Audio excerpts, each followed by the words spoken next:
Muchas de las historias de militares se originan en los oscuros bosques, montes o sierras solitarias. Ahí se encuentran con lo desconocido, con fantasmas o brujas, pero esta noche es distinta, porque el relato que escucharás no sucede en medio del monte, sino dentro de una base militar, un lugar donde se supone que reina el orden y la seguridad, un lugar donde lo paranormal se atrevió a manifestarse. Así que quédate, ponte cómodo, y si estás haciendo algún pendiente, no te preocupes, aquí te acompaño. Comenzamos.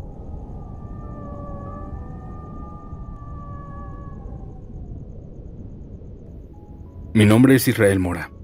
Al momento de redactar mi historia vuelve a mí el nerviosismo, el miedo y el recuerdo de las decisiones poco acertadas que tuve en esos momentos propias de la juventud.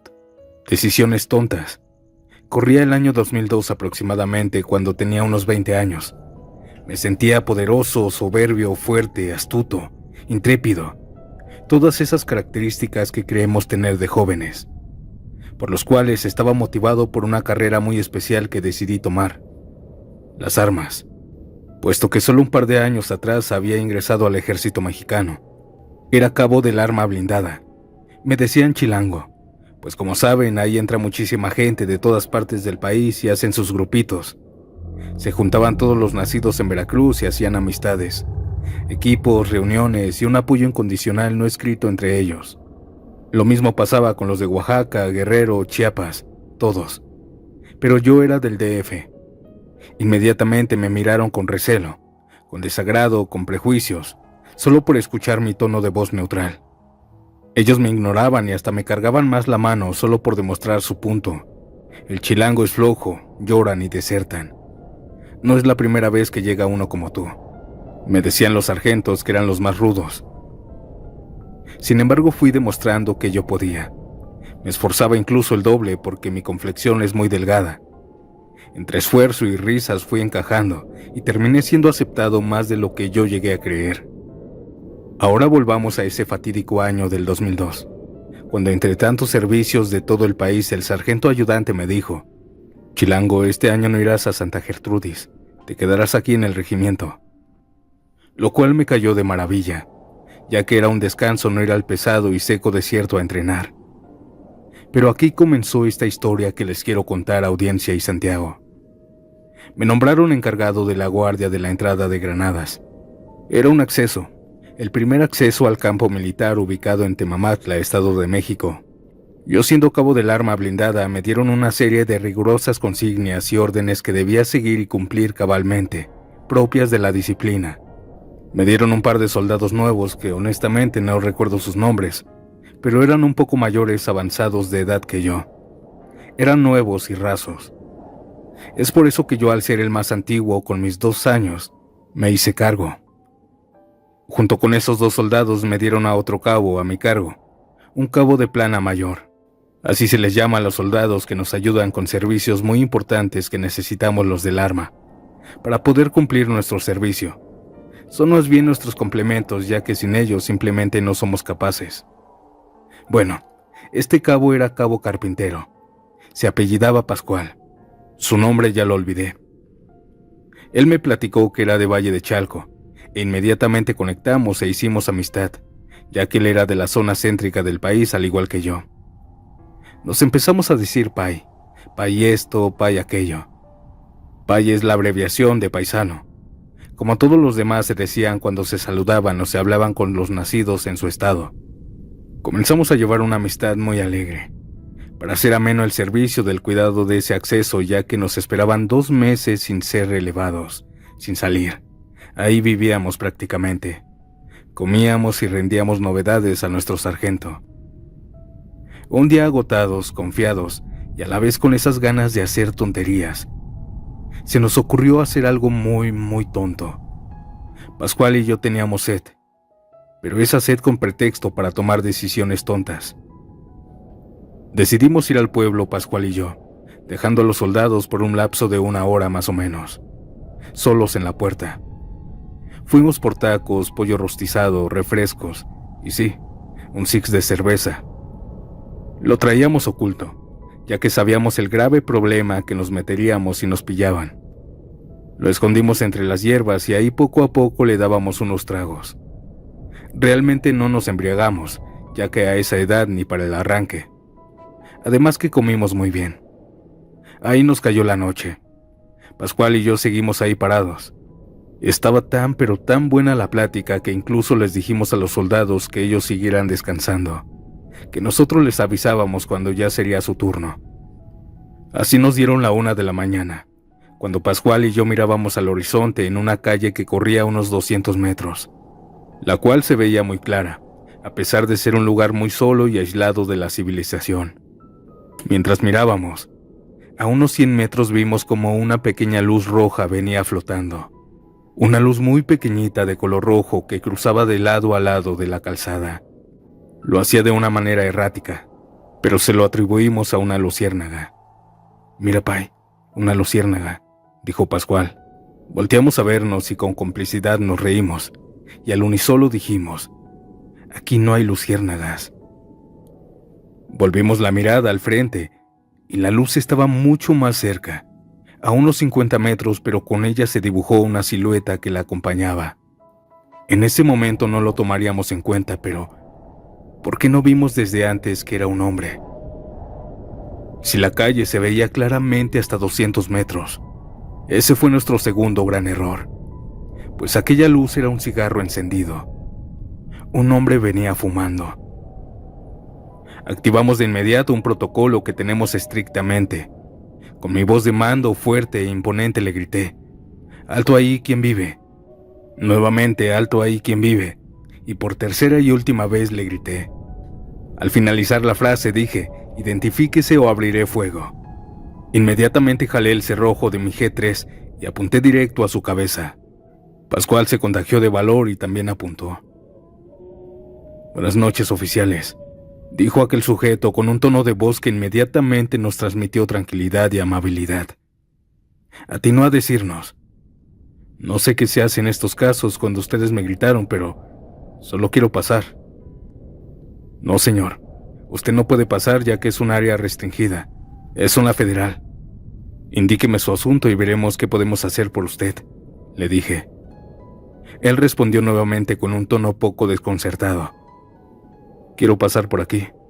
Yo tengo muchos años pasando por aquí y es la primera vez que algo así me pasa». Le respondí que qué extraño, que yo era nuevo, que tenía un par de años de militar, pero por lo que sé este regimiento tiene 30 años o más. Pero él respondió con otra pregunta: «¿Y puedo saber qué están haciendo?». «Cuidando, caballero, cuidando la puerta», le respondí. No me refiero a ustedes. Les pregunto porque se ve que son muy abiertos y no se ofenderán, además de que se ven muy jóvenes. Estaban tomando, ¿verdad?». Lo dijo de una manera que de inmediato nos hizo ver que no tendríamos problema si le respondíamos con honestidad. Le dije que sí, pero que solo un par para la sed. Nos dijo que qué pasó, que por qué no le seguíamos. Yo le dije que no era lo correcto. Él nos dijo que nos invitaría a unas más, que con confianza. Aquí comienza lo raro, e hizo que me pusiera alerta, ya que el sujeto jamás, y lo repito así, Santiago, jamás, metió la mano a su bolsillo. Solo estiró la mano y a través de la reja vieja y oxidada, nos ofreció un billete de 200 pesos. «Anda, ve por un par de cervezas para que sigan pasándola bien», nos dijo. Pascual respondió: «Yo voy. Tú no puedes ir, Pai. Eres el encargado». Aquel sujeto dijo: «Tú eres el comandante». Le dije que solo un tiempo. Pascual se estaba quitando su arma de cargo y me la entregó, la cual me la coloqué sobre mi espalda, y Pascual salió contento a comprar. Aquel hombre se acercó un poco más a la reja, dando un par de pasos hacia mí, para quedar justo al frente de mí al otro lado de la reja. Comenzó a interactuar una que otra pregunta casual. Comenzamos una charla, pero él me fue llevando a una serie de preguntas más grotescas, como ¿qué quieres en la vida? ¿Eres gay? ¿Quieres hombre o mujer? ¿Quieres dinero? ¿Poder? Parecía apresurado en hacérmelas, y lo extraño es que yo no me ofendí, y solo respondí, no como cree. Pascual llegó y me dijo, ábreme, Pai, y dejemos la puerta abierta para que el joven platique con nosotros. Sería una grosería hablar a través de la reja. Decíamos joven porque no se veía de más de 30 años el sujeto. Abrimos un par de latas. Ahí Pascual sacó de entre su chamarra un cachorrito y me dijo, mira, Pai, lo que me encontré. Aquel sujeto le dijo, ¿para qué te traes ese animal? Nos lo dijo con esa actitud un tanto depresiva y añadió, se va a morir mañana. Sin darle importancia a tal siniestro comentario, revisamos al cachorro creyendo que tal vez estaría enfermo y no lo notamos. Le ofrecimos a aquel hombre una lata, pero nos dijo que no, que eran para nosotros, que nos la merecíamos, que era lo que queríamos.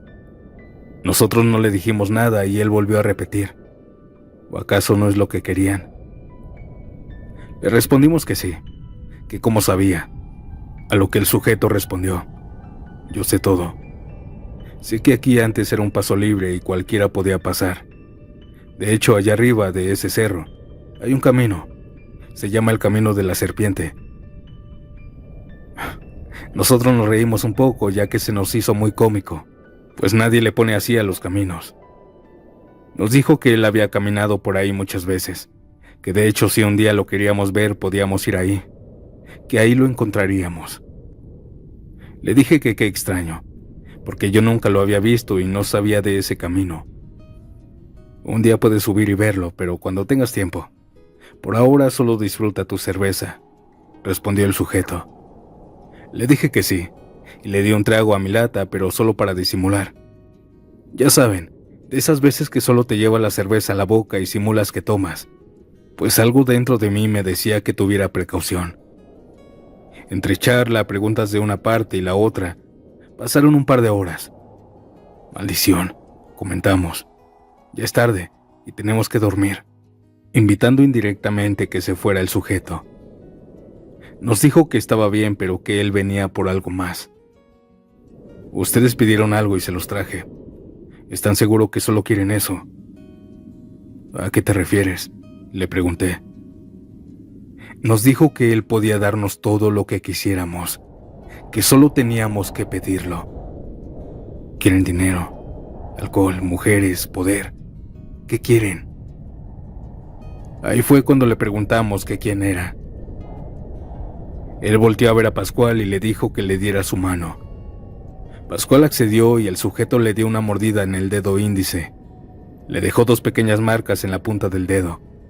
Pascual dio un grito pequeño de dolor y el sujeto empezó a decir una palabra muy rara, la cual no recuerdo. Era una palabra que solo él podía pronunciar y que nunca pude recordar cómo era.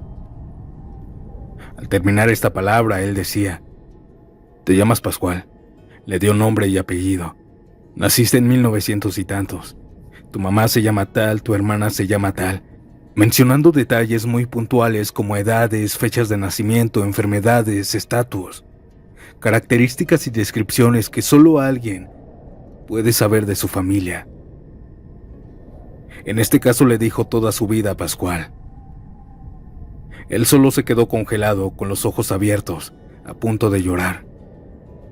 Yo creí que por lo sorprendido al ver semejante habilidad, por lo que yo estiré la mano y le dije, ahora me toca, a mí dígame algo de mí.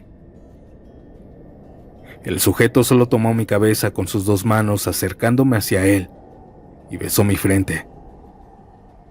No, tú no. Tu amor es muy grande, me dijo.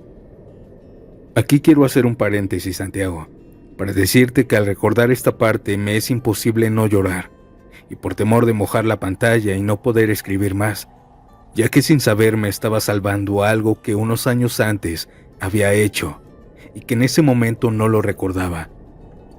Tiempo atrás hice un pequeño ritual. Fue algo muy espiritual. Un chico cristiano una vez me hizo repetir una frase muy poderosa, frase que me protegería. En una ceremonia muy sencilla pero poderosa, me entregué a nuestro Señor. Creo que esto me libró de aquel hombre, pues cuando me agarró me dijo, ¿aún no sabes quién soy? Por primera vez lo observé a detalle. Era un joven bien parecido, de apariencia confiable. Honestamente se veía de muy buen estatus socioeconómico. Su piel, su color, su pelo bien cuidado, su ropa, su vocabulario sofisticado. Lo miré bien. Pero había algo. El tipo tenía los ojos totalmente negros. No tenía lo blanco que todos tenemos en los ojos. Él los tenía totalmente y espantosamente negros. Un negro que no se parecía nada a las modificaciones que mucha gente hace en la actualidad. No le demostré miedo, a pesar de que él notó mi mirada directo a sus ojos. Sonrió con una dentadura perfecta y bien cuidada, pero cínica, y exclamó: «Tengo todos los nombres. La gente me dice según su época y su cultura. Tengo todas las edades. Tengo todos los años del mundo. Sé todo, conozco todo y a todos. Soy el dueño de todo, el rey del mundo. Unos me dicen príncipe de las tinieblas, rey del mundo, Lucifer, Luzbel, Chamuco, Satanás». Lo dijo levantando gradualmente la voz cada que decía cada uno de sus nombres, hasta gritar con una voz gutural, fuerte, escalofriante, que te hacía vibrar hasta los huesos: «Soy el diablo». Mencionó otros nombres que los dijo como en alguna lengua que no sé decir. En ese momento, mientras seguía hablando, dijo: «Yo soy su necesidad, y si quieren verme solo tienen que pedirlo». En ese momento nos dijo la manera y el ritual para poder verlo, el cual omitiré por seguridad y cuidado de la audiencia, pero solo me queda decirles que el diablo te elige. Por más que hagas rituales raros o cosas extrañas que la gente dice, él solamente te elige porque él quiere ser como Dios. Cuando terminó de decirnos ese secreto, de inmediato Pascual, como poseído, como ido, solo repetía: «Perdón, perdón, perdón, maestro, no lo reconocí». Aquel hombre le dijo que por qué no había hecho lo que le dijo, que por qué no había cumplido. «Siempre te voy a encontrar, Pascual», le dijo. Le hablaba de una manera muy familiar a Pascual, como si lo conociera de años, como un amigo. Y Pascual solo agachaba la cabeza y pedía perdón. Y fue entonces cuando este ser tomó a Pascual del brazo y se lo comenzó a llevar sin prisa, sin resistencia, como una oveja sumisa que solo se deja llevar. Yo, desconcertado por la situación, solo les grité a los soldados. Los muchachos salieron, pero solo se pararon junto al garitón sin dar un paso más. Les ordené que vinieran aquí porque ese sujeto se estaba llevando a Pascual. La realidad es que yo quería que alguien se atreviera para que me diera valor de ir y enfrentar a ese ser. Pues aunque yo tenía una muy buena arma, no tenía el valor. Los soldados solo atinaron a decir: «No, nosotros no vamos, mi cabo. Ustedes están locos. Yo no sé por qué están con esa persona. Él no es humano. Él da miedo». Yo grité nuevamente con groserías, desesperado: «Vengan aquí, soldados cobardes». «Diga lo que quiera, pero no vamos», me respondieron. Yo volteaba y veía cómo cada vez más se alejaba Pascual. Se lo estaba llevando hacia un claro que estaba en la parte de afuera del lado derecho, hacia un árbol enorme que se veía ahí. Un árbol solo, en medio del claro. Yo, preocupado por el arma de cargo de Pascual, tomé fuerzas. No sé de dónde, y por fin pude dar unos pasos. Les ordené más rígidamente a los soldados que uno se quedara en la puerta y el otro me acompañara para ir por Pascual. El soldado que me acompañó solo caminó detrás de mí. Yo le tenía tanto miedo a aquella persona a pesar de estar armado, y él no. Nos acercamos al claro, y ahí estaba Pascual hincado, y él, el diablo, tenía su mano sobre su cabeza. No sé qué le repetía porque no me acerqué lo suficiente, pero sí escuché murmullos de algo que le decía mientras Pascual estaba hincado y su mano sobre él. Interrumpí gritando: «Pascual, Pascual, ven». Pero él no respondió. Nuevamente le grité: Pascual, Pascual, ven aquí, dame tu arma. Él volteó hacia mí y me dijo: Ya voy, Pai. Se levantó y se acercó a mí. Aquel sujeto comenzó a caminar sobre la calle y dijo regresar en 3 días. Él comenzó a reírse como en esas películas de terror, así con una risa de maldad pura, burlona, estruendosa. El sujeto caminó y nuevamente lo hizo. A unos 50 metros, desapareció.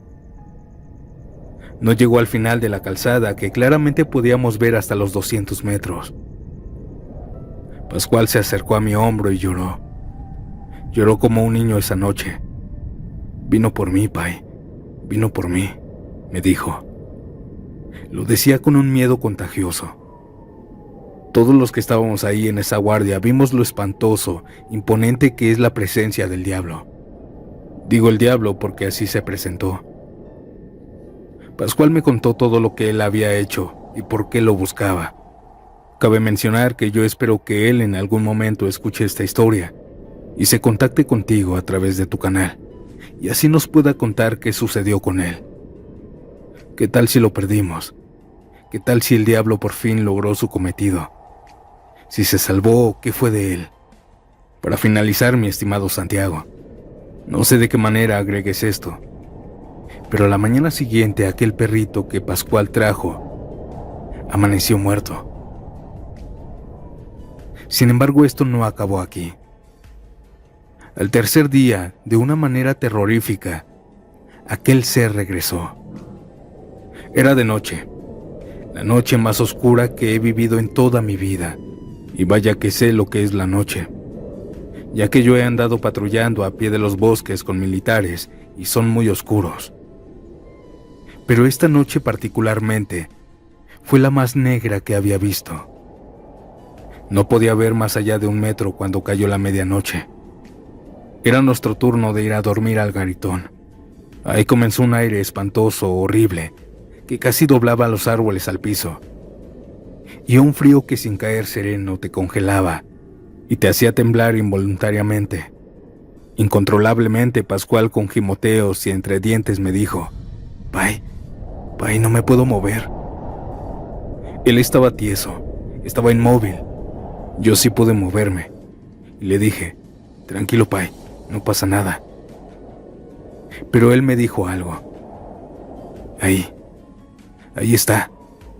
Comenzó a llorar nuevamente mientras apenas si podía abrir la boca para advertirme que ahí estaba aquel hombre.